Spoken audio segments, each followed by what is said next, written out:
Okay, traders, welcome back to the channel. So I've had a lot of questions about how do I confirm my trades with entry models using order flow. So in this video, I'm going to show you how to trade fair value gaps correctly so you can stop getting, stopped out, and how you can train your mind to be patient, to wait for the right trades to happen. Now, with that being said, planning is super important. Right, so I'm going to skim through why this was a good level, right? So I'm going to go to ES, so the S&P 500 futures chart, and I'm going to quickly break down how I was looking at this trade from a ICT or just a higher time frame bias perspective. Now, if we look at the charts like this, we want to first identify what our key level actually was. So the key level itself was something like this, right? So we had a structural high, structural low, structural high, and then structural low. So this here was the tariff break, as I call it. Now, when we have a tariff break like this or any kind of major move in the market, you don't want to let these kind of major moves throw you off, and you don't want to treat them any differently to as if the market was just behaving anyway. So you don't want to let these big moves kind of throw you off. Now, the reason I say that is because if this is our structural high and this is our structural low, we project the Fib tool or the Fibonacci tool in the London and the New York session, right? From the high down to the low like this.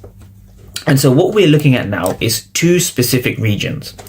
We have a premium, which is up here. I'm just going to label this P for premium. And then we have a discount down here. I'm going to label this D. Now, this trade in particular was interesting because we actually came from a premium. So what we're looking to do is we're looking to sell from a premium. It's really that simple. So for those who trade ICT or smart money concepts, you'll be aware of the idea of the market moves up, the market creates a high, and then the market created a low down here. And now we're obviously we've retraced back into premium.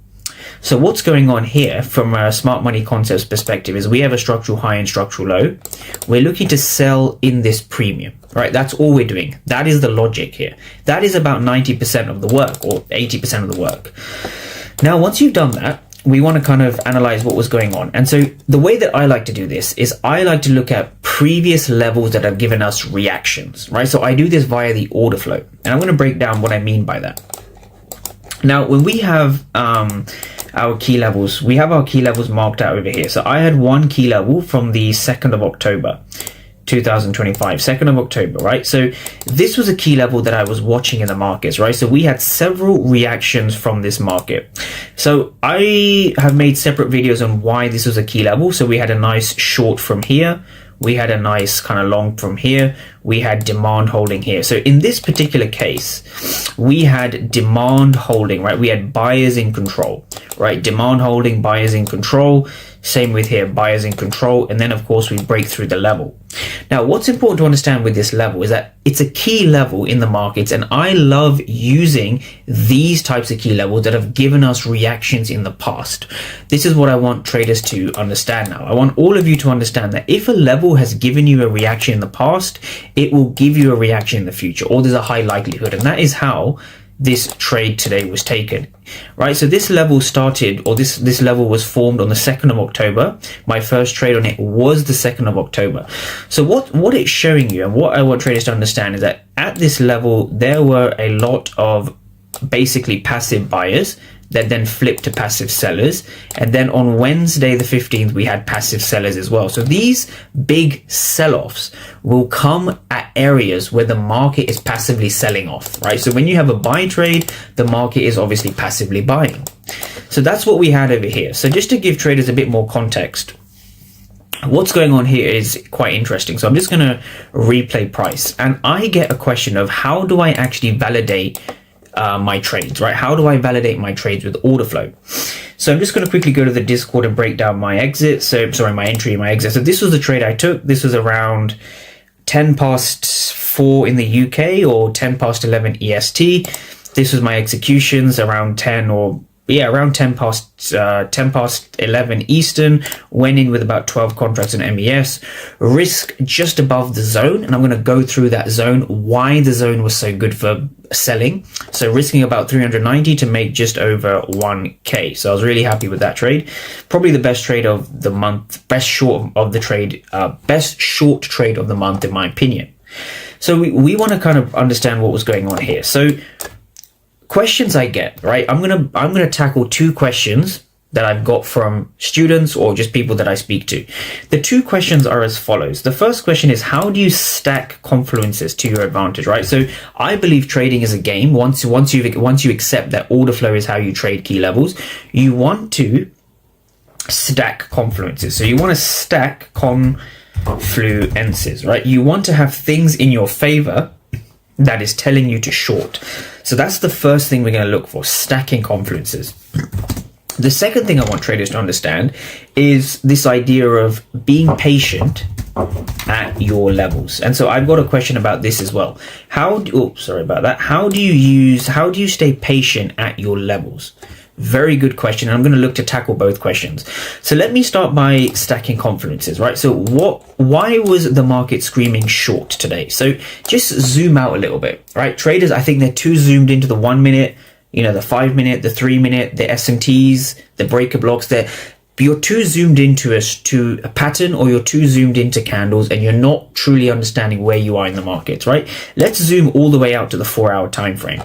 The reason I'm doing that is because if you look at the 4-hour, right? If we just take a look at the 4-hour, if we look at this, we have structural high, structural low, structural high, and then we had structural low over here, right? So we had a break down here, boss. And now from here, we have a dealing range high, dealing range low. Now, what's also important is we've come into a massive area of supply, or a massive bearish POI. The reason I say that it's a bearish POI is that we had this huge fair value gap. So this is from the 10th of October. I believe this was the Trump dump, and this was our level. So if you are a trader, you should glance on the 4-hour every now and then. There is a reason we sold off so heavily from this region, right? This was a 4-hour POI in the premium, right? What I mean by premium is it is above the 50% area, right? It is firmly in the premium. It is very much in the premium. We're reacting off a massive 4-hour fair value gap, right? So having higher time frame awareness is as simple as that. So when I see people talking about their higher time frame bias, this is how you form it. Now, if we go back down to the 15, we know that we've reacted off here and we've come into our key level. So to answer the question about stacked confluences, right? So whoever's asked me this question, I hope this will clear it up. What are the stacked confluences over here? So we're in a 4-hour premium, okay? Subsequently, like I explained earlier, we're in a 15-minute premium, right? 4-hour premium, 15-minute premium. We are at a key level, and I've explained what a key level is, but a key level is something where I've taken trades in the past, right? Taken shorts, longs, long positions. You're using the order flow to confirm these levels, right? You've seen a long over here. There was a good short trade I took here from last week. So this was an area of supply. And then, of course, we see price flipping to demand. Then on Tuesday, the 22nd, price was acting as a demand. So we use the same exact level. We buy or sell from that level. Now, the $1,000,000 question is, how do you know when and where, or if you should be buying or selling, right? That is where the order flow and the confirmations come in. But until we get to, that's kind of question number 2. Question 1 is, how do we stack confluences in our favor? The way we do that is by looking at, of course, 4-hour premium, 15-minute premium. We're at a key level. We have obviously a 15-minute fair value gap, which is kind of what derives a key level. We're also above the weekly opening price, and this is very important to understand, right? This is one of my favorite topics in the whole of trading, right? So how does a weekly candle form? So this is the weekly opening price, right? So this is, of course, the high of the week. This is the low of the week. Now, these, of course, could change up until Friday, but the weekly opening price is fixed, right? So you want to be selling above the weekly opening price. One of my favorite concepts. So regardless of how you trade, if you can position yourself inside of a higher time frame wick, you will be successful, right? So you will be successful. So a quick tip for all the traders who are kind of interested in this, let me show you something. Look at the size of this wick, right? If you're looking to sell here, and look at the size now of the wick over here after the sell. You can see the wick expands. The wick increases in length and size. So what this means, or what you want to take away from this, is that the best traders can position themselves inside of a wick. And this is very important to understand. You want to position yourself inside of a wick so you can capitalize on the higher time frame candle expansion. This is what's important to understand, right? So look at the size of the wick at the start, and you can see here the market continues to expand lower. And this is where we begin to see the wick increasing in size, right? Very important concept. And I want every trader to appreciate this. So anything else we want to use to stack confluences, right? So we're in a 4-hour premium, a 15-minute premium, key level. Another confluence is the idea of sweeping Asia or sweeping liquidity, right? I like to use Asian liquidity. I like Asia. So in this case, what we saw is we saw London. Yeah, we saw London taking out the Asian high just over here. So this was our manipulation right there. I call this a phase 1 manipulation. The reason it's a phase 1 manipulation is that we have accumulation like this. So the Asian session will accumulate liquidity, right? For those who know AMD, this is our accumulation. So this here is basically Asian session. Now, when we see a sweep of the Asian high before we see the market breaking fair value gaps and retesting fair value gaps, I like seeing this sweep, right? This is telling me liquidity has been taken, right? Liquidity has been taken, which shows us the market is more likely to reverse. It's just a little confluence I use. It's not a major confluence. It's just something I like to see. I like to see price taking out the Asian high. It's a good confluence. So here we have multiple confluences to take a short, not confirmations, confluences. Big difference. 4-hour premium, 50-minute premium, key level above the weekly opening price, Asia. Now we're coming to the question that I think a lot of people are wondering. So here is the weekly opening price just over here. I'm going to take this off so it's a lot clearer. So we want to be selling down to basically where this red line is, right? So how do we know whether to buy or sell from this region? So I want to make a few things clear. I use a XXX model, and I keep talking about this in every video because I think the XXX model is super, super important. Now, the XXX model has defined us 3 things. We want to know where to trade from, we want to know what to look for, and we need to know why we're looking for it. Now, in this part of the video, we've actually done the the where. We know which key level we're trading from. We want to be trading here. Whether we go long or whether we go short, it doesn't really matter. Well, it does, but we use the order flow to confirm that. Now from here, we're going to be focusing on the what and the why. A couple of rules about this, right? A couple of things I want people to understand and take away from this. I do not trade the initial break, right? So I am not interested in trading this price action, right? So if I go to the Discord, for those who've been following me along, you'll see what was going on over here. So just waiting for a retest. So this was around 10:33 Eastern, about 10:35 Eastern. Just waiting for this retest. If aggressive buyers get trapped at the blue zone, I will go short and target the WOP, which is the weekly opening price. So if we just take a look over here, let's kind of understand this order flow. Now, it's interesting, right? It's super interesting. I am fascinated by order flow. I've been trading order flow for 6-7 years now, and I am fascinated every single time I explain this or see this. I just love seeing this, right? So what is interesting is we have our initial reaction higher. So price taps into the zone. We obviously try to retest, we try to go higher, and we break below this level. What's so important to understand now is this. We see a heavy amount of aggressive selling that breaks below the zone, right? So aggressive sellers are being rewarded. Aggressive sellers are being rewarded. So if we go back now and kind of understand what was going on, right? One of my favorite and I guess one of my most fruitful activities in trading is getting these 2 charts next to each other and explaining to everyone what it means, right? So we see the sell-off here. This sell-off is the same as this sell-off here. They're the same candles, I promise you. Now, what was going on over here, right? So here, we want to focus on what was going on over here in yellow. This is important. Also, we want to focus on what was going on in this region. These 2 regions are important now. So without even reading the numbers, you want to focus on what was going on here. We see a lot of blue delta, right? So we see aggressive buyers because blue delta means there's more market participants hitting the ask than the bid, right? So there's more aggressive buyers. There are more market participants hitting the ask than the bid. We see more aggressive buyers and sellers, right? It's that simple. So when I see this and then this, immediately what I'm thinking in my head is this, right? I'm seeing, okay, aggressive buyers failing to follow through. Aggressive buyers are failing to follow through. And I'm going to write that as well. Aggressive buyers failing to follow through. And so for those who've been watching some of my videos, this is what gives us confidence that sellers are in control, right? Sellers are in control. So if you're watching this now, take a pause of this and understand, right? This is what I look for. It's a game of patience. Now, another thing, let's quickly keep going over the order flow. Another thing is this, right? This is the official candle that breaks below the zone. This is the candle that shows us that the zone has basically struggled to hold up. Now, what's interesting is we see a pretty positive blue delta over here, and this is something that candles don't show you. So what we saw in this region, I'm just going to clone this, and also in this region, as we began to break below the level, what we saw was this, right? What we saw is we saw buyers trapped. Buyers were failing.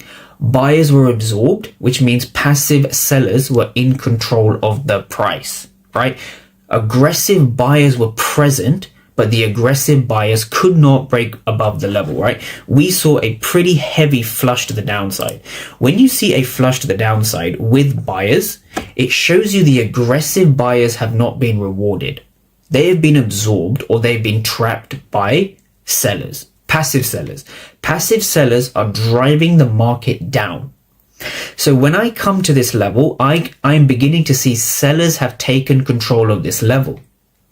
Now, what's also important to understand, if we take a step back, is yesterday we saw this level holding as demand. So I'm not going to show this on the order flow here, but in this region, we saw sellers not being rewarded. So sellers were aggressive here, the market moved higher.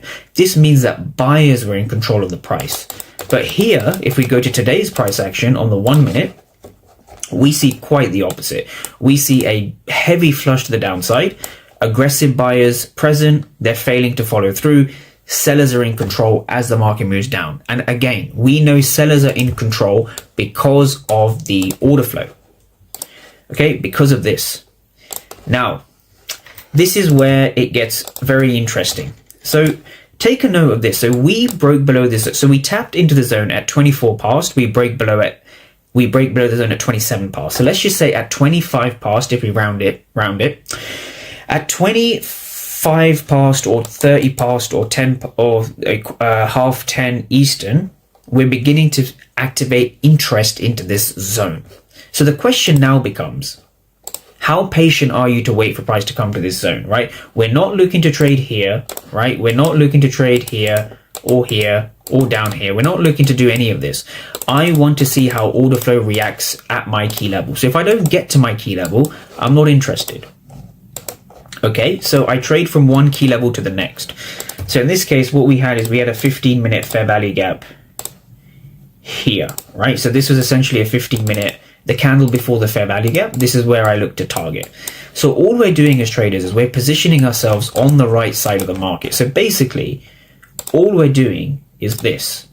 All we're doing is we're looking to sell from this key level down to this key level. That's all we're looking to do. That's it. It's as simple as that. Now, where traders mess up is they try to trade in between levels. They don't confirm their levels. They jump in at a random level. And this is what I'm going to now look to answer and avoid, basically. Try to make you avoid doing this. So 27 past and 30 past, we had broken below the level. Now, what's interesting here is we tap into that level at 59 past. So basically 11 a.m. We had to wait half an hour. And I'm fine with that. All right, if you have to wait half an hour. So again, so if we go to the pre-market plan, this level was actually derived before the market even opened, right? Because the market opened here. Market opens at 9:30, right? Market opened here. So I had to wait an hour and a half, or even just over an hour and a half for my entry. I sat there and waited, right? I didn't try to trade here, right? I didn't try to trade here. I didn't try to catch a long over here. I didn't try to do any of that. This is my key level. And I promise you, if you use order flow at your key levels, you will have a much higher chance of deriving the right entry or the correct entry or the best timed entry. No, it doesn't give you 100% strike rate because you can be faked out, stopped out. The order flow may not work in your favor. But if you have your key levels, you have a fighting chance of making it work. And this is what we're going to go through. So for those who are asking me, when do I enter? This is what I'm going to break down, right? So do you all remember what happened at 27 past, right? So at 27 past, we broke below the zone. So I am interested in entering a short after a retest, right? So I'm not looking to go short here because there was no retest in the zone, right? So when price retests our zone, the red line I call my entry line or my break line. So this is what's interesting. I'm only going to enter short when price gets to this red line, right? The reason I do that is because I want to allow price to show me what it's going to do. So this is not a very good looking strategy in the sense that I'm not going to show you some lower time frame breaker or some nice kind of model, some 2022 model where it looks like this. This doesn't work, right? This doesn't work because the markets are not going to give you the same 2022 model or whatever it's called every single time.